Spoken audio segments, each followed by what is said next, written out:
All right. Welcome back, guys. We are where we left off. Rob has done his first duty for his shipmates here. He's gathered a lot of resources to fix the Aegis. All right, let's see. Research and development. He made it one for the Aegis.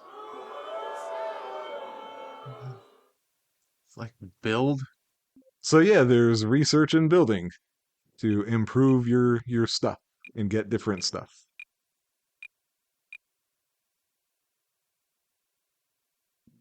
Now, I think they want you to build something specific, right? Yeah, they want you to build a station turret. I'm sorry, people watching. I'm not normally a pop drinker, so I am starting to burp over here.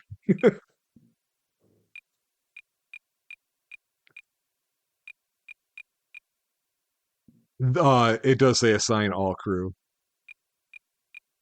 You'll get to choose more in the future how you want it to be done.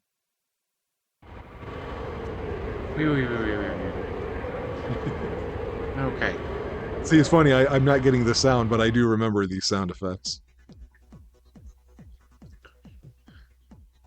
I lost you once. Aw, she cares about you. Or she realizes you're the only one who can save their skin. I guess. Oh, look, friends. I don't think they're friends. But they're red. That's the party color. That's the color of friendship. Valentine's Day's coming up. That's right. Exactly.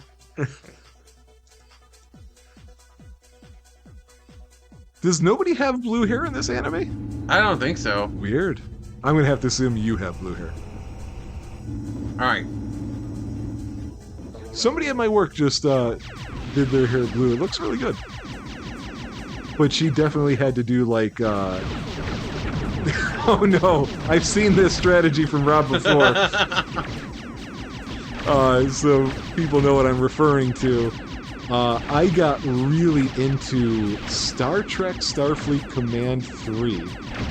And I showed it to Rob. And he instantly decided to take out... Were you the Borg? I was the Borg. That's what I thought. So the way you play the Borg is you're surrounded by weapons, so you spin in place and shoot at everybody. Not Rob. Yeah, but the thing is, it's the Borg, and they had the most armor in the game. Right. And I ran out of torpedoes, and so I just decided to use the ship as the weapon, and I won. What's amazing is Rob's not a Star Trek guy. I'm a bit of a Star Trek guy. And Rob referred to ramming speed, which ironically is what Worf tried to do in the First Contact movie against the Borg ship. Rob did the Borg thing and said, "Oh, that's their method. I'll try that then." So I mean, look. He assimilated. Look, I'm not called a strategic mastermind for nothing.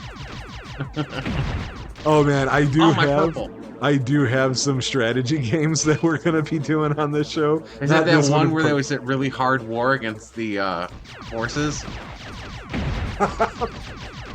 Okay, I gotta tell that story too. Oh god, I blew up my ore with rockets. When did you get rockets?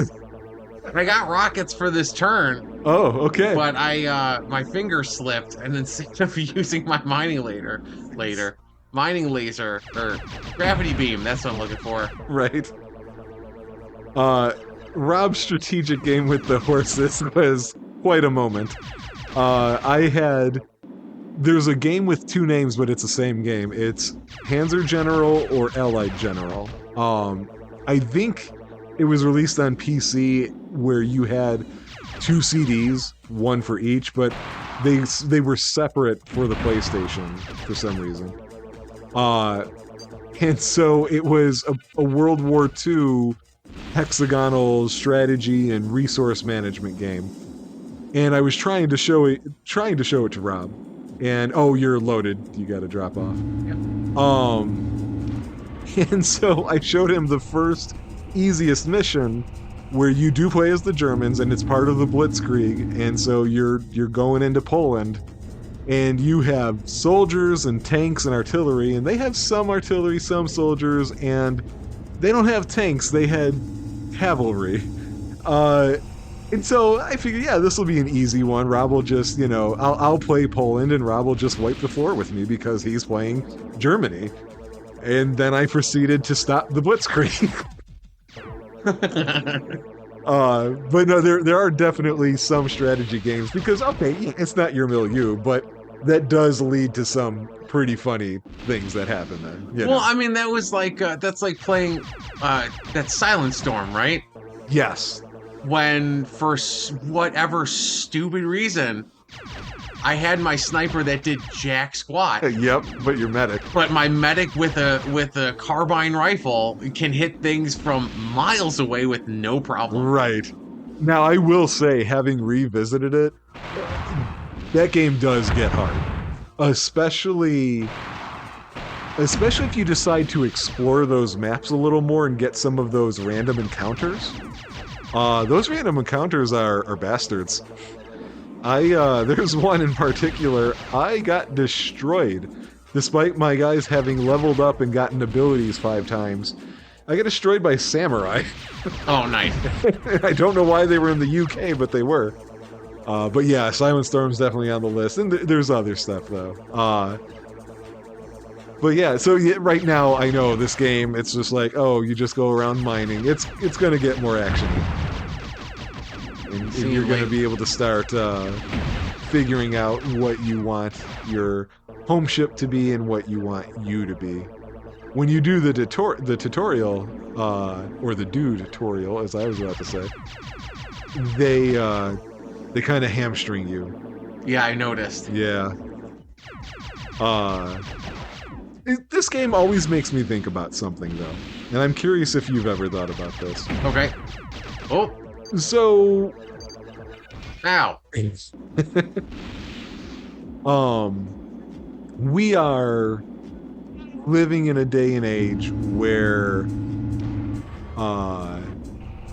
I'm telling you, there's definitely a button that opens those differently. Or no, the button tells you how you come out. That's what it is. We are in a day and age where there's somewhat of a like space travel revival going on right now, and there's a lot of hope for what we're going to do with it, while at the same time we've got a lot of issues with our environment and metals and resources that are limited, while the technologies we need to help our environment need those materials. And I feel like maybe we're finally going to see that push we always thought was coming for mining in space. But I can't help but wonder, here's the map. I forgot what the swirly things are. This may be a hard thing that you have to... but I can't help but wonder if there is a space-like environment system that when we start mining those asteroids, we're going to screw it up. I wouldn't doubt it. Right? Even though I feel like we need it. Oh, you have a shield now. Your shield icon is blinking for some reason. Oh no, it went away. Never mind. That must just be when you're in the Aegis. Wait, this was a swirly thing. I thought... Oh, I remember. Okay, the green swirly thing means that when you're in the map, you can jump to one of the other green swirly points on the map. Oh. So it's like a wormhole. And we are doing that classic thing where we're guessing because we're not reading. But playing is more fun. Are you a new game, do the tutorial kind of guy, or are you the new game like I'll figure it out kind of guy? It depends. I mean, most of the time I can figure out what I'm doing. Right. But I think that also comes with the handful of years that you play similar things, and then you go, before I played this kind of a game before. I kind of know what's going on. Right. Which is really funny because like it wasn't until Halo that Halo and Call of Duty first-person shooter controls became standardized. Right. but it's like, no, I kind of understand what I'm doing here. Gotcha.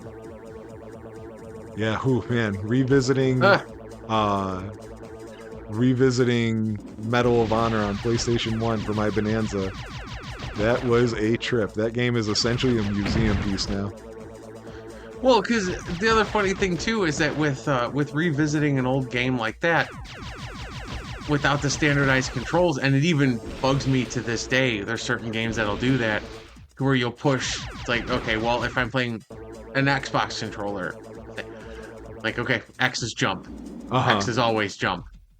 But then you play certain other games where it's like, nope. If you're but if I'm playing a Elder Scrolls or an Elder Scrolls or a Fallout, A is jump because X is reload.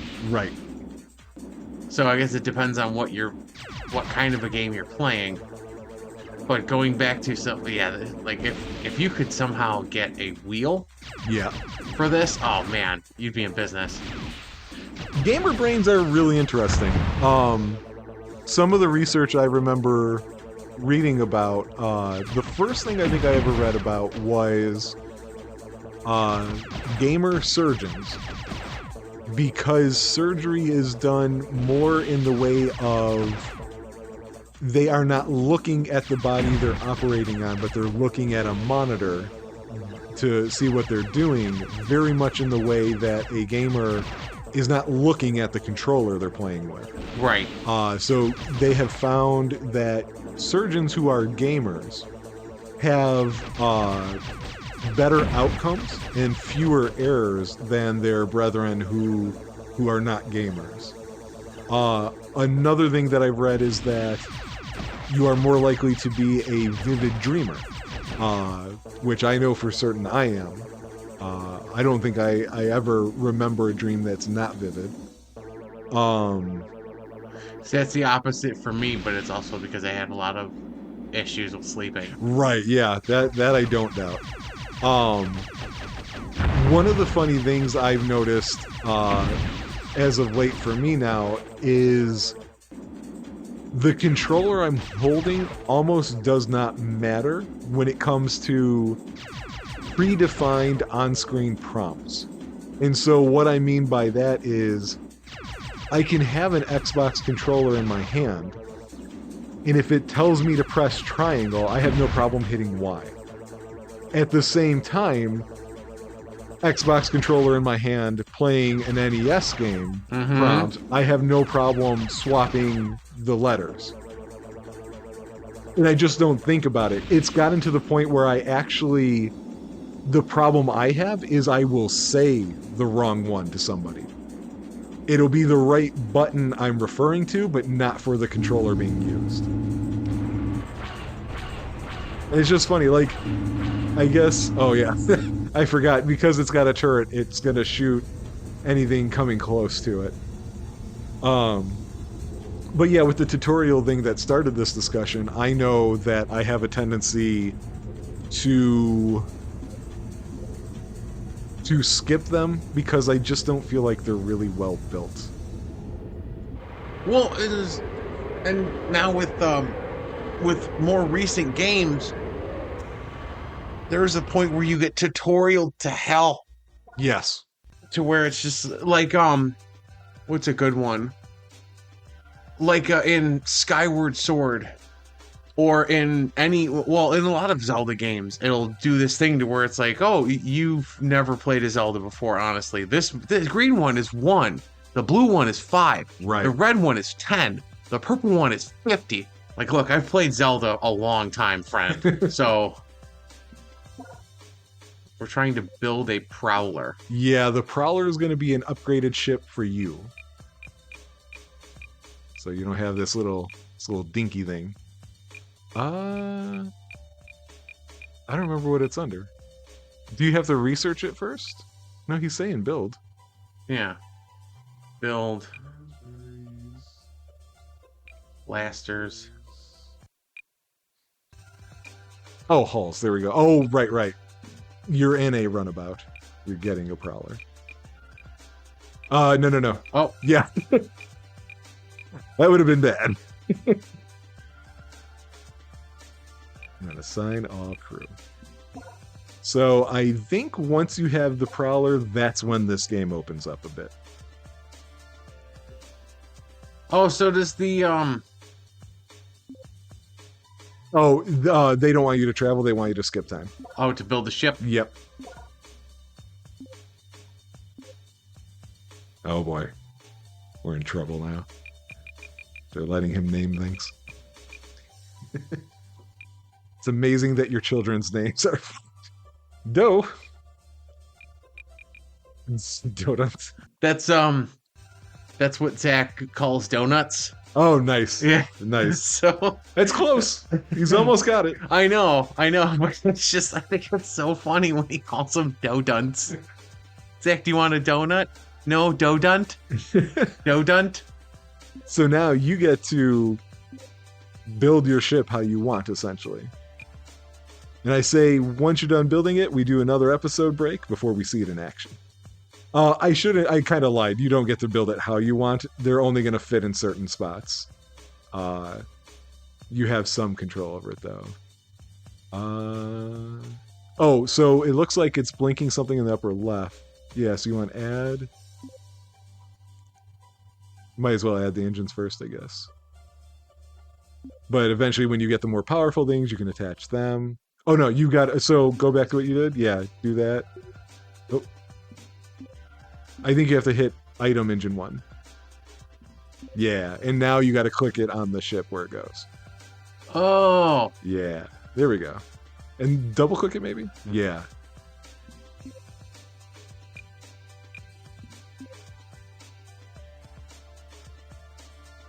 Forward-facing rockets. It's the only kind of rockets. True, yeah, I guess rockets are the dumbfire ones, so...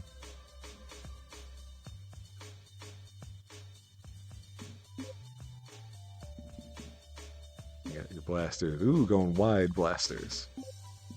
Always. Actually, that's probably pretty smart because of that charge shot. I think you'll get more space taken up with that.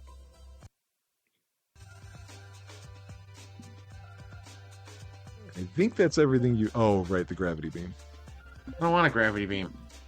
I think you have to include one on this thing. You can put it behind you. Yeah. Well, but if Yeah, you're going to make the Aegis the miner, right?